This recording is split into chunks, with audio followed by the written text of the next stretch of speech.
Hello, I'm Ed Heffelfinger, and today I'm in Hollister, California at the brand new Hollister Power Sports. We're going to sit down and have a conversation with a man many call a living legend. Please welcome Motorcycle Hall of Fame member and the president of Indian Motorcycles, Rey Sotelo. Thanks for joining us today, Rey. Thanks, Ed. Thanks for having me. First off, I've got to compliment you, Rey, on Hollister Power Sports. This is one of the most beautiful dealerships I've ever seen.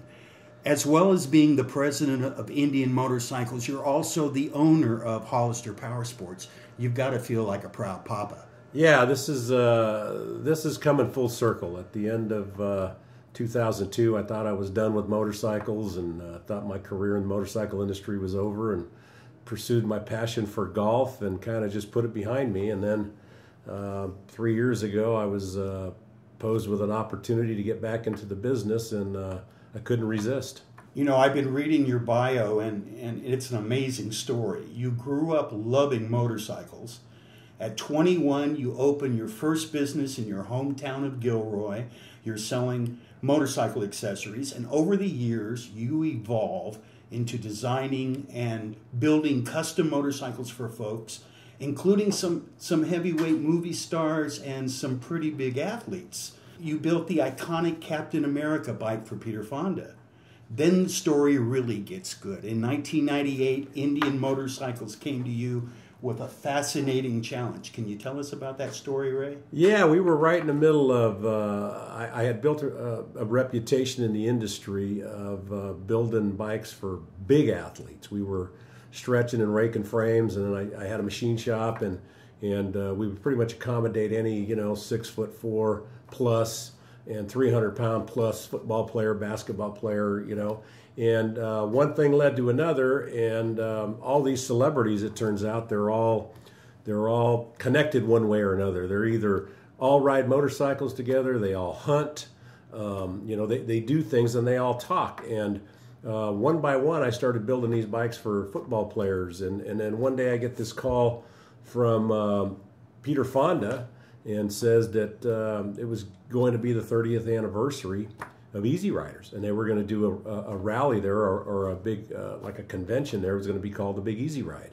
Wanted to know if I wanted to be part of it, and he wanted me to build a signature series of the Captain America bike and the Billy bike. And, I guess the rest is history. With Peter's endorsement, this thing that we were doing with custom motorcycles just took off. I went from building maybe 100 a year to building 2,000 a year. Mm-hmm. And then apparently we caught the attention of some folks up in Canada that were I guess they had an old license to sell Indian apparel, and they kept it alive all those 47 plus years that the company was dormant.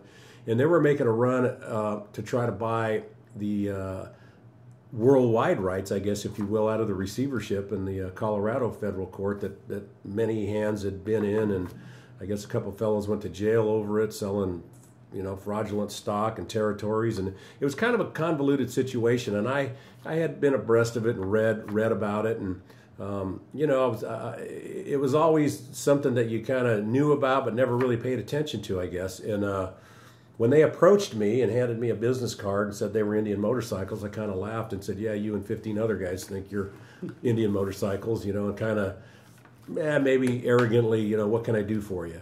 Yeah. And they wanted me to build some prototypes, and, which I did, and made them look like Indian Motorcycles. And then, within about 6 weeks, they ended up purchasing my company, actually before they even had the rights, because I think there was 3 people vying for the rights, and it was a $20 million plus price tag on it to get this thing out of the receivership and pay everybody that kind of had an interest in it prior, to make everybody whole so we could proceed.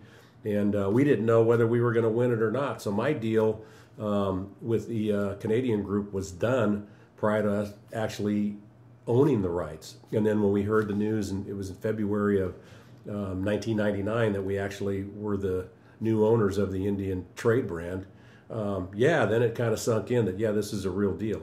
you know, why haven't you written a book, Ray? You know?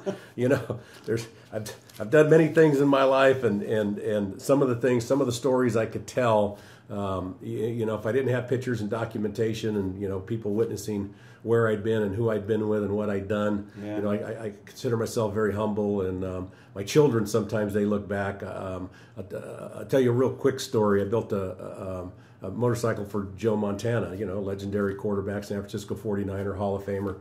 Joe, very quiet guy. My son is 8 years old at this time, so he doesn't know Joe Montana. So he goes back to school, and I took Joe when we delivered the bike. I took my son Royce with me. We delivered this bike to Joe. He doesn't know. He's just some guy that I built the bike for, and he takes pictures with Joe, and Joe was real gracious and signed a football for him and all that kind of good stuff. And my son at that time wasn't really a big sports fanatic, but all of his friends were. He goes back to school, and he's in a private school, and he starts telling the story how he met this guy, and he then he realized this guy must have been somebody pretty big because all his friends started calling him a liar. Got back to the principal. The principal calls me the same day and says, hey, you know, you need to come in the office. We need to talk. Your son's telling some whoppers over here. So I go into the office, and she starts telling me the story. I said, you know what, I'm going to go home. I'll be right back. I went home, got the pictures that I had taken with my son, and I said, here, I did build a bike for Joe, and my son did meet Joe, and he's met Evel Knievel and Robbie Knievel and Branscombe Richmond and Lorenzo Lamas and Arnold Schwarzenegger. So these are all guys that I had done work for, and there's many stories I could tell about all of them, and I kind of, you know, kind of kept this to myself. Maybe someday, you know, I will have to do that. Give a free copy of your book with every test run. There you go. You know, there you go. That works. You know, it seems to me, I've been reading a lot about Indian the last few days, that the biggest obstacle for the Indian brand all of these years, over the last, 8 or 9 owners since 1953, has been the ability to successfully combine modern technology with the features that made Indian motorcycles an icon. Yeah, I would agree with that. My biggest challenge when we were challenged with building the product to live up to the iconic name, it was almost like trying to climb Mount Everest. I looked at the situation, and then I'm dealing with corporate guys. I mean, these are big, huge corporate guys. Summerfield Johnston, Henry Schimberg, CEO and chairman of the board, Coca-Cola Enterprises, respectively. Bob Grayson was the CEO of Tommy Hilfiger. Frank O'Connell was the CEO of Gibson Greeting Cards, you know, the biggest greeting card company on the planet. So I'm dealing with all these big, powerful guys, and none of them really had an idea what the lifestyle, motorcycling lifestyle was, especially the V-twin, the Harley-Davidson type, outlaw maybe if you want to call it. They didn't really have a clue of what this lifestyle was, and that's how I grew up in this, and I knew. And when I realized the direction they were going, I put up a fair amount of resistance, and I wanted... I remember openly making a statement in an interview, and it kind of went viral, and I made a statement that my biggest challenge is I have to live up to the brand, and we're just not there yet. Right. And I think their opinion was we have the brand, and we want to take it to the next level, and I use the expression, you know, sell the sizzle, not the steak. I like my steaks very, very well done, and, you know, and I'll buy the biggest, baddest New York steak and cook it until I can't cook it anymore, because it has to be well done, in my opinion. And I think that's what I was trying to do with the brand. It had to be well done. In my opinion, it wasn't. You know, I don't really want to say that we failed. I think we accomplished what we set out to do, and it was getting the brand recognition. We did that.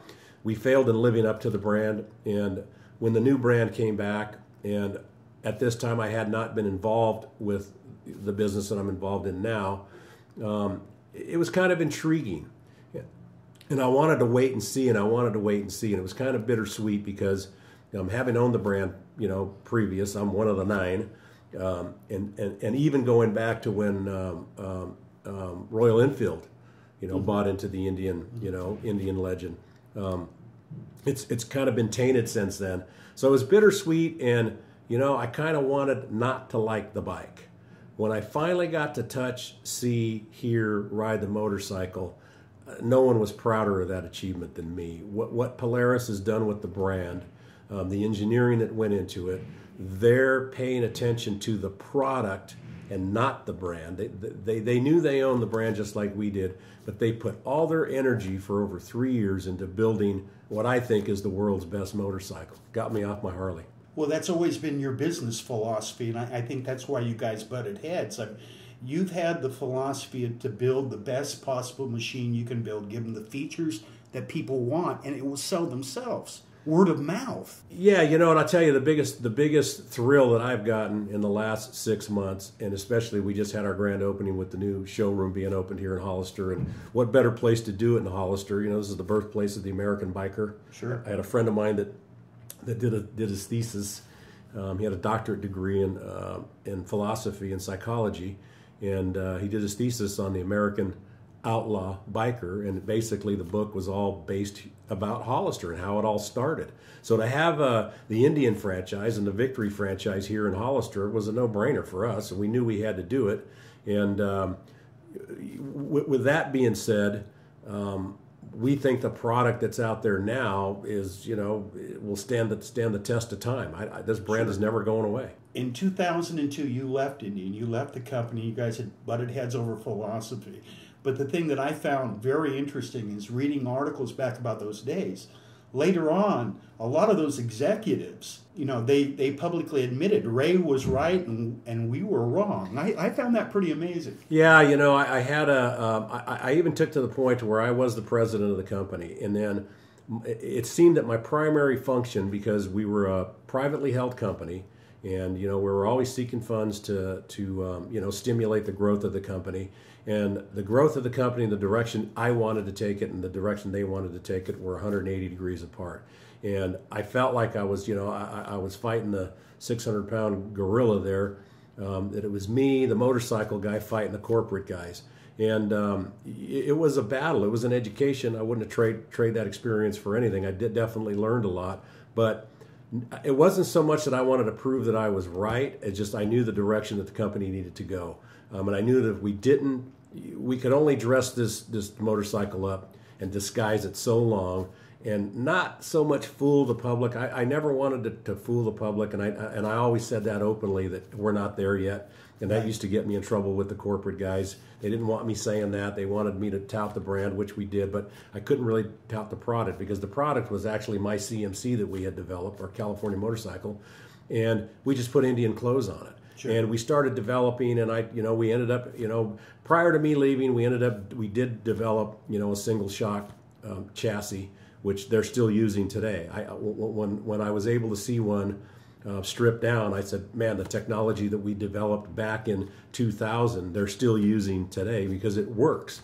Vance Breeze used to own Santa Maria Harley-Davidson. He's an engineer and an inventor, and Vance was a very good friend of mine, and Vance and I worked on that frame for over a year, and it was very, it made me very happy that they actually used some of our technology. Now we never got to finish developing the engine, and that's where I feel we fell short. And we tried, and they tried to disguise it with just kind of changing the cosmetics. And I wanted to build a whole different power plant, and I knew it was going to take years and engineering, and money, and they weren't willing to invest the money and the time.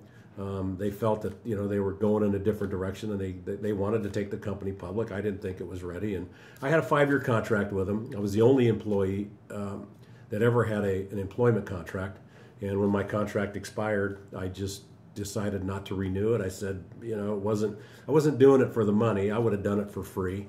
I was doing it for the love of motorcycles. I was passionate about the brand. I was passionate about my dealers. I had the same 60 dealers that I had with CMC. They all became Indian dealers, and a lot of them are still Indian dealers. But one of the biggest thrills I got is during our grand opening, there must have been 100 of the Gilroy bikes that showed up, and they were all paying tribute to the new bikes. And man, to see them both interact and having guys come up to me and still say, hey, after 14, 15 years, they're still riding their Gilroy Indians, and there's a whole Gilroy cult out there. I feel really proud about that. But it's time to move on, and I'm even prouder of what Polaris has done with the new Indian. And I told Steve Minetto, he's the vice president of motorcycle operations for Polaris, and I met Steve we had a meeting in Las Vegas here a few months back, and I was one of 24 dealers selected in the country to attend this meeting. It was kind of a town hall meeting, if you will, and I got Steve by himself, and I told him, I said, I'm happy we failed, because had we not failed, you guys wouldn't be here. If we didn't fail at our attempt, you guys wouldn't be here. And I don't think we would have ever done what you guys did. I just don't think we would have been able to pull it off. And, I think, from that perspective, I think that's the ultimate compliment to the brand. Well, that's the amazing thing to me. A decade later, here we are sitting, your tenacity and your determination, Indian Motorcycles is back to stay. And you guys are really back in a big way. The 2014 Indian motorcycle line, they're beautiful machines. You've got the Chief Classic, the Indian Chief Vintage, and my favorite, the Chieftain. You've got a cherry red Chieftain in your showroom that I've been drooling over. I'm sorry about that, but I love that machine.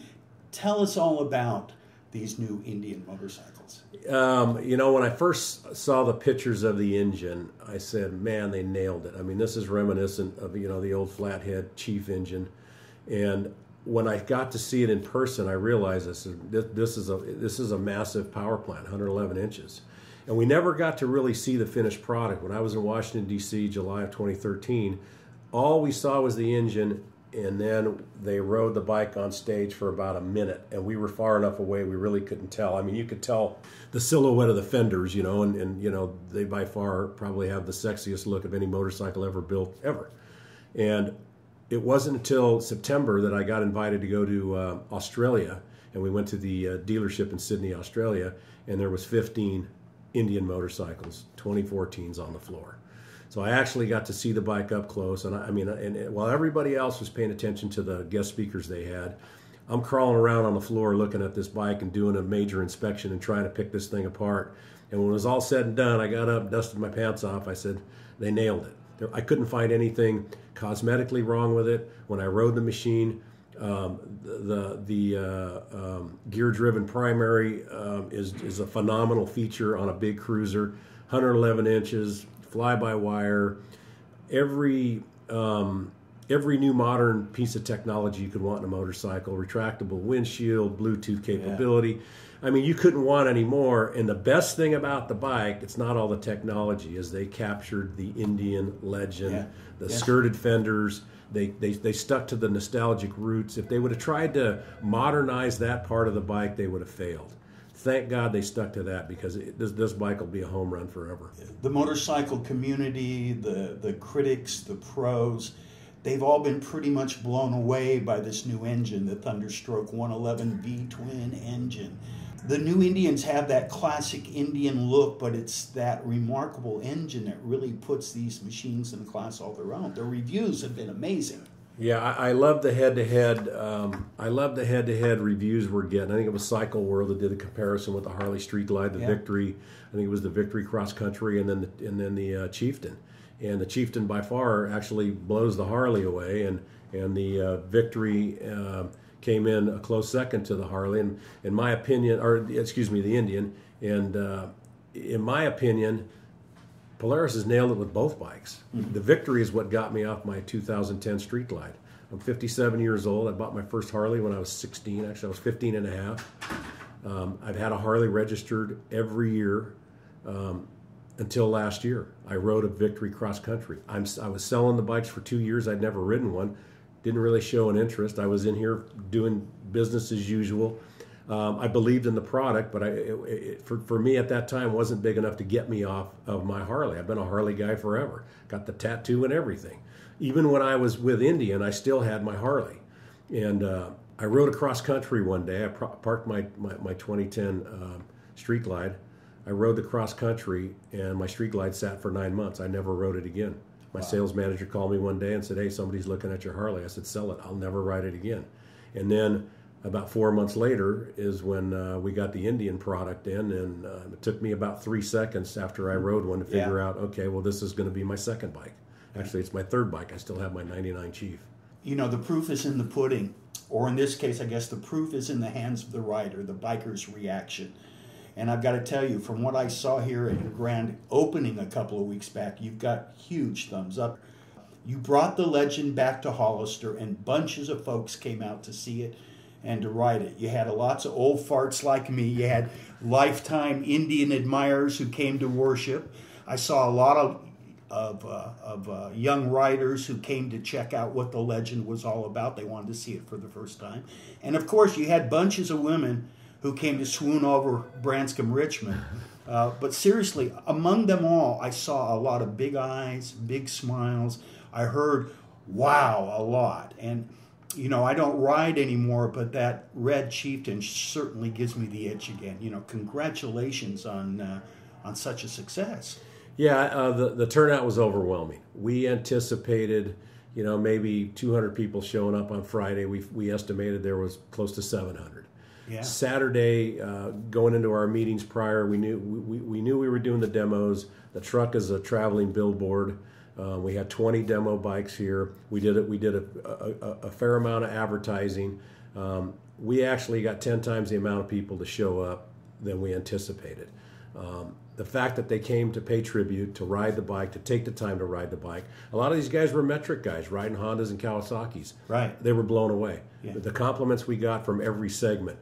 A lot of the old diehard Harley guys, you know, trading in their bikes. I mean, we're taking Harley trades in like we never have before. These guys are trading, I call it trading up to the Indian. And then I've got Harley guys that are putting the Indian in their stable. And then we've got new riders coming in that, hey, this is the motorcycle they want because it's not something everybody else has. So I think for the moment, what Indian has captured, you know, I don't think anybody's seen this, I think, since the first iPhone was introduced. You know, this brand is huge. The product is stellar. The finish on the bike is impeccable. And, you know, me having an opportunity to be part of this thing, you know, even when I got back into the business here, I humbled myself, and I'd been out of the business for 10 years. A lot of our clients coming in, nobody knew what my background was, and I wasn't advertising or bragging about it. It just something was in my past, and I kind of left it like that. And we were on a new venture to resurrect this motorcycle store that we have here, and try to get it profitable and put our little mark, you know, in Hollister. And I got to say, without bringing the Indian and Victory products in, probably would not have happened. You know, Ray, another thing I noticed at the grand opening was many military veterans and more than a few active duty military. I'm a veteran, and I really appreciate everything Indian does for veterans in the military. G.I. Joe and Indian motorcycles go way back together in history, and you guys recognize that, and you've got a true commitment to that bond through your events and your programs. I like that, and I know the veterans do too. Yeah, you know, when I got involved with the store here, we were strictly metric. We had Honda, and we purchased the Kawasaki store. And then through my prior life, a lot of the guys that worked for me at Indian went to Polaris and Victory. So for me, we knew we had to expand our brands here. We had to bring a different product line in here if the store was going to be successful. And you know, of course, the V-twin market, that's my expertise. And one of the things that really caught me is when we brought Victory and Polaris in. Victory had a program that catered to almost any of the services: police officers, firemen, and of course our military. And they almost had strategic partnerships with them that if you had these backgrounds, whether you were active or retired, they gave you, they basically gave you a discount on the bike, a rebate that they wanted you on their product. And I don't think any other manufacturer has ever done anything like that. And then when Indian came out and basically saluted, you know, the United States military, all branches, and said, hey guys, you are going to be the elite, and we are only going to offer, because Indian, we don't offer any discounts on our product. We think the brand's going to stand on its own, and it will go toe-to-toe with Harley. But for the corporation to say, you know what, you as active or retired military served your country, and Indian has been a big part of that legacy and that history, we're going to make you the elite here that can benefit, and we want you on our product, and this is the discount we're going to give you. It's huge. It's huge. That's making really a huge is. statement. Yeah.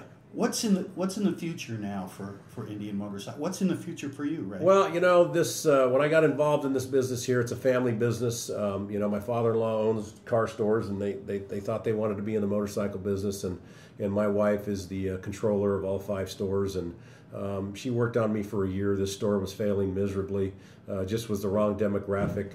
It was too large of a store. It's 25,000 square feet, all metric, and with a lot of competition around. and quite frankly, the family had not ever been in the motorcycle business. So then, like I say, I was working, raising my kids and playing golf, and my wife kind of didn't give me an ultimatum, but said, hey, we need your help. And my father-in-law bugged me for a year, and finally I gave in. I really wasn't prepared. I didn't want to come back to work. I didn't think I had anything left in me. Kind of when I left, the battles that I went through with the old regime at Indian kind of soured me, and all I wanted to do was I'd ride my bike on Sundays and play golf, and kind of just stayed out of the whole motorcycling community because it kind of ruined me for a while. I came back to the store, and after 2 weeks I realized that I realized not that I had made a mistake, but I realized that I had missed the business. I'd missed the people. I missed the industry. I missed the product. So having an opportunity to bring the brands back and be part of this is huge. I don't see myself going anywhere soon. I'm really, really loving what I'm doing. I've got a great crew here at the store. I've got a lot of people here that I brought in from my prior life that had worked for me before, and there was a certain expertise that I was looking for, and I went out and found these people and brought them back. So I think the future here at Hollister, the future for Indian and Victory and Polaris, and even our metric brands now, it's actually the brands have complemented each other, because the Indian is not for everybody, and a Honda Right. Goldwing isn't for everybody. So now I have a strong variation and a variety that basically anybody walking through the door that's looking for a recreational vehicle or a cruiser or a dirt bike or even a scooter, or an electric car for that matter, we sell those. I think we can accommodate you. So we think the future here is bright. Now, after being here almost 3 years in the store, there's no other place this store could be. It had to be here. Sure. Do you foresee, you were talking about your stores in Australia, do you foresee Indian going worldwide? Absolutely. They've already committed. Polaris has a big presence in Australia. I didn't realize that until I was there. And that was one of the first, I think it was the first store that got the new 2014 Indians. And then all the other stores that, and a lot of them were legacy dealers from the Gilroy days. Mm-hmm. And then when Steve Julius bought the brand and started doing his thing in North Carolina, they didn't produce a lot of bikes, but they were opening up dealers, and the dealers kind of hung in there. And all these dealers were legacy dealers. So when they first started receiving the product, I think there was a little bit of, maybe pessimism there. Once they got the product, I think that soon opened the doors to being major optimists about what was going to happen. And I think I know every store that is carrying the Indian brand now is prospering. I see this probably within 3 years. I think they will have touched every corner of the earth, and this is going to be a global brand again. And I think competition is healthy. I think Harley Davidson makes a great product. It's not for everybody. Right. I think not having a choice for over 50 years was a problem for us living in America and being true motorcycle enthusiasts. I think Victory kind of opened the doors to that. I think the smartest thing Victory could have done is give Sonny Barger a motorcycle, and he rides it proudly. He was at the Arizona event last week and rode in on his new Indian Chieftain. Oh wow! Wow! So when you have an icon like Sonny endorsing that product as an American motorcycle, that pretty much says it all. So now I think the public, the riding community worldwide now has a true choice. Last week, it's funny you bring up Sonny, because I was reading an article about him last week, and he really surprised me. He said he's never liked the Harley engine, that he liked BMW, yeah, and he liked the Honda 1000cc engine. Yeah. What's he think of your engine? Yeah, the new 111. I mean, Sonny is the ultimate critic, and he'll call it like it is. Yeah, and he's going to tell you the truth no matter what. He doesn't care whose feelings he hurts. And that's probably what we all love about Sonny. And Sonny and I go way back, and he's been a friend to me for years and years and years. And you have to respect what he says. And I got to tell you, if he didn't love the product, he wouldn't ride it. That I know that much about Sonny. I wanted to close our conversation with a couple of quotes that really impressed me as I read up on you and Indian the last few days. And I read this in a couple of the big motorcycle magazines. And they really put this conversation in perspective. One reviewer said, "At last, the Indian name is in the hands of people with the power to realize its potential." And the other writer said, speaking about you, It took a legend to revive a legend. Now, the more I read, you should be called Mr. Indian Motorcycles. Yeah. You're the man. Yeah, you know, I think I played a relatively small part in bringing the brand back. I think when I look back on it, Murray Smith, I think, was the brainchild of resurrecting the brand. He had a vision when and he's Canadian. He was from Toronto. Murray was the one that convinced me to sell my business to Indian. I probably wouldn't have done it if it hadn't been for Murray. Murray had a vision. You know, he saw that this brand needed to be recognized, that the potential was there, and I think Murray was smart enough to know. The only way I could put it is I couldn't have done it without Murray, and he couldn't have done it without me. I think we both had our expertise. Mine was building motorcycles, not necessarily the Indian motorcycle. Murray had a business sense about him that nobody I've ever met in my life has ever possessed that kind of business sense. But I think his foresight into what the future was going to bring, I think Murray right now has a big smile on his face. He still lives in Toronto. He's disabled right now. He had a stroke and he's not able to speak. But I know in talking to his wife, he's very pleased with the outcome, because as much as people think I had to do with this brand, I think Murray had just as much to do with it. And, you know, being called the legend and all that kind of good stuff, although they're great compliments, you know, I think the brand will stand on its own, and the people behind it are really what make the brand. And I think what Polaris has done, I've had the opportunity to meet some of the people, the engineers behind the brand, and these people are committed and they're as passionate as you could be about any product.